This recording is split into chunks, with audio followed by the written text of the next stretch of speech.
Welcome into another episode of Full Courtney Press. I'm your host, Courtney Mims, and you know this guy, you love this guy. We got Hog Hoops insider Kevin McPherson joining me on the show today to break down all things Arkansas basketball, and we have a lot to talk about today, Kevin. First of all, for everybody out there, we are recording this before the SEC releases their injury report. So I do want to put that out to everyone. So we're going to talk about Carter Knox, but we don't really know right now what his status is. We know what Coach Calipari said in his coach's show, and he said he did not practice with the team Monday. We know he's dealing with a hip injury, Kevin. We do know that those are the facts as we have them right now at 4 o'clock on a Tuesday. Just want to point out to everyone before you come for us in the comments, okay? We're going to talk about Carter Knox, and we just don't know his status. So, again, I don't think he's going to play, but hey, I could be wrong. If he does, great, but I don't feel very confident about it as of right now. Let's talk about this, Kevin, because we got to talk about this Auburn loss. I know you don't want to hear from us about this, but we do have to mention this and talk about this before we talk about South Carolina. Arkansas losing to Auburn this past Saturday in Neville Arena, 95-73, the final score. And Kevin, I'm going to be totally honest with you here. Totally honest. You know me. Honesty is my policy. It is. I never thought Arkansas really was in this game. They obviously had chances. They did. They had chances, but I felt that Auburn controlled the tempo from the jump. They hit him in the mouth early on. And I just really think from the start, I went, I don't know about this for Arkansas. I don't know about this. So that was my personal feeling. I just felt like Auburn came out. They were hungry for a win. They were like, y'all, we're a better SEC team than this. They wanted a win in the conference. They got it against a good Arkansas team. And so I agree with Cal. That wasn't the same team that we had seen. I don't necessarily agree with burn the tape. I think you can learn something from this game. But, Kevin, what were your takeaways from this matchup? Well, you're right. Arkansas got hit with a sledgehammer early. And to get back in games when you fall behind, let's say you have a bad start and you fall behind. It happens. You got to get stops on defense to eventually get back and overcome it. And Arkansas couldn't get stops on defense. And I don't agree 100% with Cal on a couple of things. One is he says, this is not my team. Well, we haven't seen it quite this ugly this year. He's right. It was Arkansas's first loss by double digits. That wasn't just a double-digit loss. That was a 22-point shaming. That was a punishment. Okay, that part of it, he's right. We haven't seen that version of Arkansas, but his team's not very good defensively. It's getting worse and worse and worse. If you look at the first road win against Ole Miss just a few days prior, Arkansas couldn't get stops in that game. The problem was Ole Miss couldn't stop Arkansas. First team to 100 wins, and that's kind of what happened. You didn't get to 100, but Arkansas got closest to 100. Yeah. But the defense was, the old defense is optional. If it was an option, Arkansas didn't act like it had that in the multiple choice. But I can choose that. Really? Then choose it. You're not. So to me, the defense has been. It's not like Arkansas started the season with a bad defense and it's just kind of been bad the whole time. It's been a suspect defense that's getting worse. It's actually devolving. Well, that's what I was about to say. Kevin, I was about to say, just to jump in really quick, you're right. They're going down in defensive efficiency. They're going down, and they're not great. What were they, 60th going into this game in the country in defensive? Am I right on that? I think so. Yeah. You're right. They're going down, so I'll let you continue there, but you're exactly right. Defense is optional. Well, it wasn't even optional in that game, I guess. Right. It didn't even seem like the option that was available to Arkansas. And if the defense is devolving, it tells me one thing. The offensive metrics keep going up.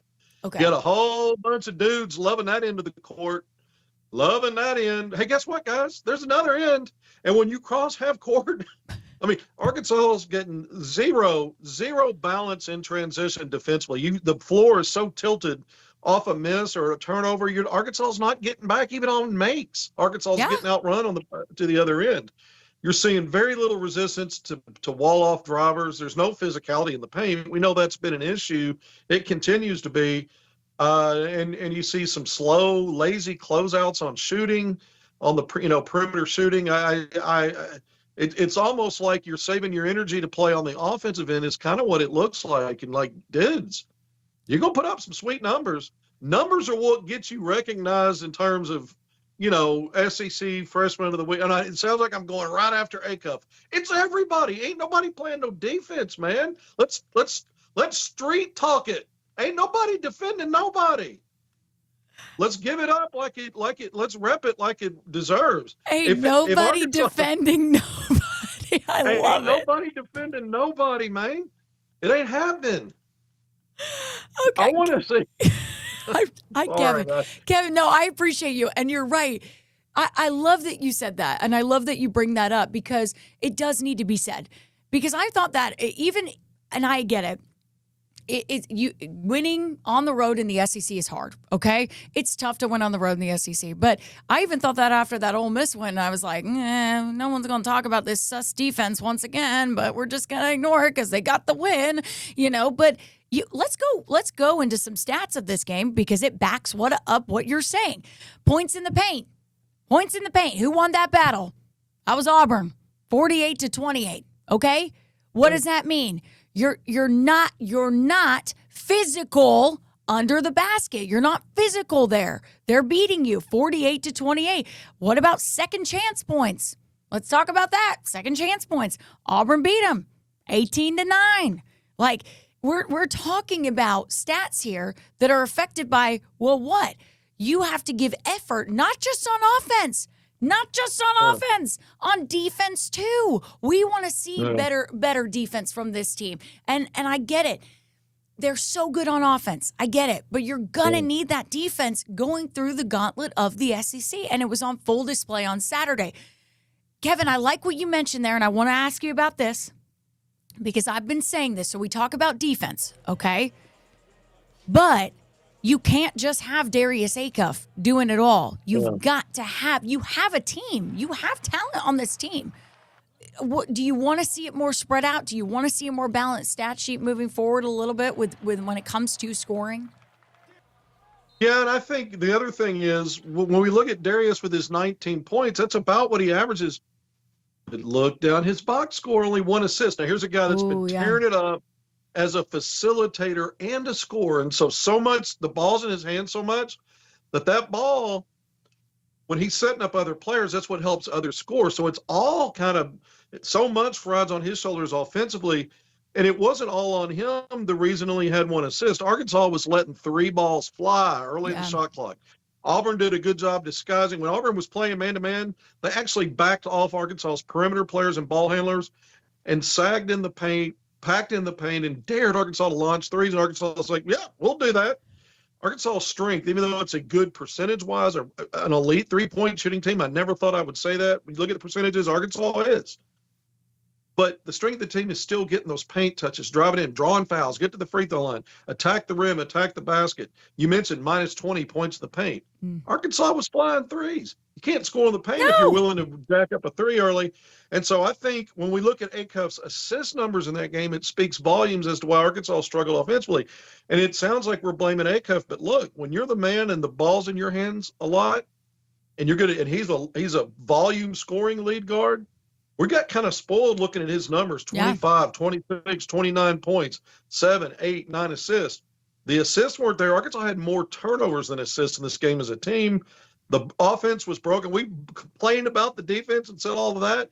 The truth is it was broken on the other end, too, in that game, even though in Arkansas's, team putting up 85, 90, low 90s and scoring mini games. This game, Arkansas was held to 73. By an Auburn defense that was ranked in the 100s defensive metrics, even worse than Arkansas. So it goes to show you that in this game, Arkansas didn't get the assignment. They didn't understand the scouting report, or they didn't do a good one, or they didn't make adjustments. And then the defense has been a continuing problem. So, but I'm not that worried about the offense moving forward. I think it was one bad game, and we're not going to see Acuff of very many games where he only has 1 assist against 3 turnovers. By the same token, yeah, Arkansas's offense wasn't really clicking either. It wasn't, Kevin. You're exactly right. And I only bring up it just can't be Acuff because I like to see other players step up. I mean, you have talented guys on this team. Trevor Brazile. I mean, Carter Knox, I know he got hurt, but again, you have other talent. Billy Richmond, Malik Ewan, DJ Wagner. Like you just have to get a little bit more from some of these guys. It can't just be, okay, Darius Acuff going to have a game. He's going to have a game, and it's going to be fine because he's going to go off and be – no. I mean, it's like, guys, I get it. Darius Acuff having 26 points in a game, that's great. That's wonderful, But you're exactly right. When you look at the assists, and I want to bring that up because you said they had more turnovers than assists. 11 turnovers to 9 assists. You're not going to win a game like that. You just aren't. No. And I felt like Arkansas, they got very uncomfortable very quick. Because Auburn immediately said, establish the pace, establish, how much effort they were going to play with, the physicality. Mm-hmm. They were just establishing it. It was like first couple minutes, they were like, okay, this is what it's going to be, and you're going to have to now play. You're now going to have to keep up with us. And I talk about getting, you said, punched like with a jackhammer or whatever, punched with a warhammer, whatever it is. They did it. They brought it, and they brought it quickly, and they established that. So Arkansas immediately off the jump was uncomfortable, looked out of place, wasn't playing their game, didn't look like they know what they were doing almost. It was like, oh, gosh, we haven't really seen this before. And to me, again, I give a lot of credit to the Auburn team. I went into this game, and I thought it was going to be a lot closer. That's why I think I'm a little, like Cal, maybe a little disappointed, and maybe fans are as well, because I just thought that this game, even if Arkansas didn't go to Auburn and beat the Tigers, at least go and make it a close game. At least go and give them a battle, right? Just losing by that much was kind of shocking to me. It was pretty shocking to me. I'm not going to lie. Just because we've seen more from this team. And so I get Cal in a sense where he said, this isn't my team, but I totally understand what you're saying, that this is the same thing you've shown on defense. This is it's getting worse. And I completely agree with you on that. Let's talk a little bit, just really quickly. I said we were going to talk about Carter Knox. Before we switch gears and talk about South Carolina, Carter Knox, there was somebody this week that said to me, hey, and I think it was on when we were on the Buzz, and he was asking about Carter Knox, and hey, if he played the full game, do you think it would have gone differently? And I said, honestly, no, because I think from the get-go, from the jump, Auburn established what they wanted to do and made Arkansas uncomfortable way before he got hurt. So I think no. But I kind of said it's going to be interesting moving forward because, Billy Richmond time, baby. Come on. Yeah. He's my guy. Let's see it. Let's step up, right? We're going to talk about players stepping up. Billy Richmond's a guy I want to see step up. What do you think about that? I mean, do you kind of agree with me there that you think, I think you even said, yeah, I agree with you. But do you agree with me there that the game was already out of hand before he got hurt? And if he's not available for the South Carolina game, how do you think this affects the team? Yeah, a couple of things. I 100% agree. He got 7 minutes before he got hurt. And those 7 minutes, he was as listless as the rest. He was in that bad bubble with everybody else. And so, you don't want to make jokes about a guy getting hurt, but at the same time, I don't think it would have impacted the outcome. I mean, but here was a guy prior to Auburn that had started to kind of come around a little bit, 10, 11 points against Tennessee and Ole Miss. So he got double-figure scoring in both games. He shared the lead in rebounding for Arkansas in both of those league games. Arkansas starts 2-0. So everybody had a stinker against Auburn, including him before he got hurt. But you're trying to get a reset and just, like Calipari said, in the sense of burn the tape. I think one of the things he's saying is, let's not let this define us moving forward. I think that's one of the points. We got to find a way to do better. And you would think Carter Knox, because he was playing better until Auburn, that he was really starting to kind of figure it out. And now you don't know if you're going to be without him or for how long if you are. So I do think that could be problematic. Against South Carolina at home, you need all healthy hands on deck. And you would like for him to be one of those guys. He's been a starter throughout the season. Now you have a luxury with Billy Richmond III, who gives you starter value. Let's be honest. If you're comparing both of those sophomore wings, BR3 has been the most consistent out of the two from start of season to where we are now. He's plenty capable of giving you big minutes, and he knows the assignment. And he's the one guy on the defensive end. If we're picking apart Arkansas, he's been more consistent than anybody defensively, but he can't guard all 5 positions. So, you may have to make adjustments to your rotation, who gets minutes. But I don't think there's a big drop-off going from Knox to Billy Richmond III if that's who your starter is and Knox doesn't play. And if you don't practice, you don't play. So we don't know if he returned to practice. The team doesn't have to travel. They're at home tomorrow. So who knows what happened today out there. But it's looking like one of those things. If it's a hip, sometimes that takes a while, to get to recover from, and you might not see him available. Arkansas played early in the season without him. But I think it was the season opener, if I'm not mistaken, against Southern. Yes. This isn't Southern. This is South Carolina's pretty good team, right? So we'll see. Yeah. We'll see if and then we're going to see if a guy like Isaiah Sealy gets some minutes here. Yeah. I didn't even mention him. We're going to see if he gets some minutes on the wing. I didn't even mention him, but Isaiah Sealy's another guy that would be great to step. I'd love to see the step up. Hey, you're now thrust into a position that Coach Cal's been talking about, right? We're going to need some minutes from you, man, right? You come out there and you play with effort and you play tough. We're going to rely on it now. And that's why I think Cal for so long was kind of like, I got to get Isaiah Sealy more minutes. Because now you're in a situation where, okay, dude, we're going to need it. We're going to need it. If Carter's not playing for however long, and I'm not saying I know exactly, I don't think he's going to play against South Carolina personally. But forever how many games he needs, Isaiah, I think, is going to have to step up. He's going to be called upon. So it'll be interesting to see how much and in what capacity moving forward.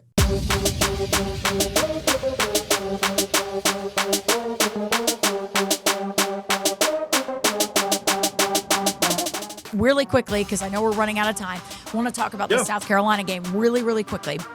All right, you mentioned it. Hogs hosting South Carolina tomorrow night, 8 p.m. tip-off, Bud Walton Arena. And look, this is a South Carolina team that, you can't overlook, right? It's not the one from a season ago. It's a team that is playing much better. And Lamont Paris is a good coach. So I felt like they were going to have a nice little turnaround. They've got some dudes on the team. They're 10-6 right now, 1-2 in SEC play. Michi Johnson, he's a guy they've got to watch out for, but also the storylines too, Kevin, right? Carter Knox's brother, Kobe Knox. Brother Kobe. Kobe's on South Carolina. And Nick Pringle, he's facing his old team. I'm sure there's some feelings there as well. How do you feel about this game coming up tomorrow night? Well, let's not forget last season, as bad as South Carolina was, when Arkansas went on the road, got destroyed. Remember, Arkansas couldn't. What was the first half? Arkansas had like 6.5 points. I don't think they got credit for 7. Yeah. They cut them in halves. Arkansas was so ugly. They're one, so I'm making bad jokes. So even as bad as South Carolina was last year, they had Arkansas's number. So it's a better team this year. Of course, Arkansas gets it at home. Arkansas is going to have to figure some things out on the defensive side of the ball. We keep saying that. Against this opponent, look, 1-2 in league play, but they've been close in the losses, and they played some good teams. They went on the road and beat, I think they won on the road at LSU, who's not too shabby. So I take no SEC opponent for granted. Arkansas's got to figure out some ways. I'll go back to the Tennessee game, a ranked team in the opener. Tennessee shot nearly 50% from the field. They were more efficient inside the arc and out than Arkansas. But Arkansas, even though it didn't match Tennessee's physicality, Arkansas blocked 10 shots. They were able to win the turnover battle and do a little better in the second half defensively. And for stretches, there was a 5-minute stretch, Tennessee didn't score. So it's not like we haven't seen glimpses of a team that can put up some stuff on defense that helps them win. It's time to dial that up now. Yeah. You don't want to continue on a skid and on your home court losing to a team that's good enough to beat you. Any team in this league can beat you.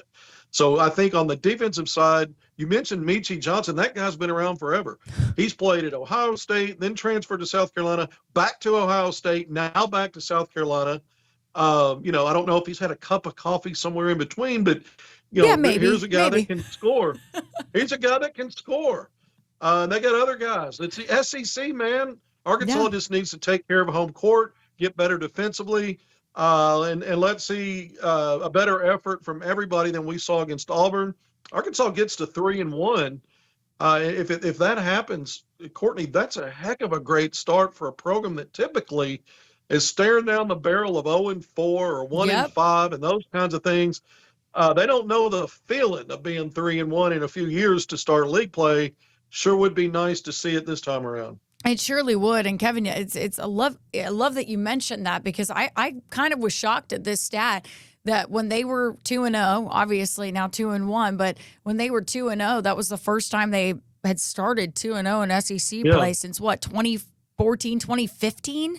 And that's just insane. That's just insane to wrap your brain around, that it was that long since you've just started off with 2 wins in the SEC. So you're right. Starting off 3-1 would be huge for this team, and getting a win over this South Carolina team that is playing well. I mean, like you said, it's the SEC. Any team can beat you. I mean, they really can. I mean, you can't overlook anybody. It was funny. People going in our newsroom the other week, they were going, "Oh yeah, Arkansas, they can beat Ole Miss and Auburn this week." And I was like, you do realize that both those games are on the road, right? You do realize that that's hard to beat SEC teams on the road. And you also realize that both those SEC teams are well coached and have good talent, right? I get Stephen Pearl's in his first year, but give the guy a chance, right? He's coaching for his life over there. He's like, I got to prove that I should have this job. And so I think you just can't overlook anybody right now. I mean, you really just can't. So you're exactly right on that. We'll see what happens when Arkansas takes on South Carolina tomorrow night. 8 o'clock tip-off in Bud Walton Arena. We'll have much more on the game coming up a little bit later this week. But thanks so much, Kevin, for joining me on this week's edition of Full Courtney Press. We'll be back next Wednesday to talk more basketball. That's going to do it for us.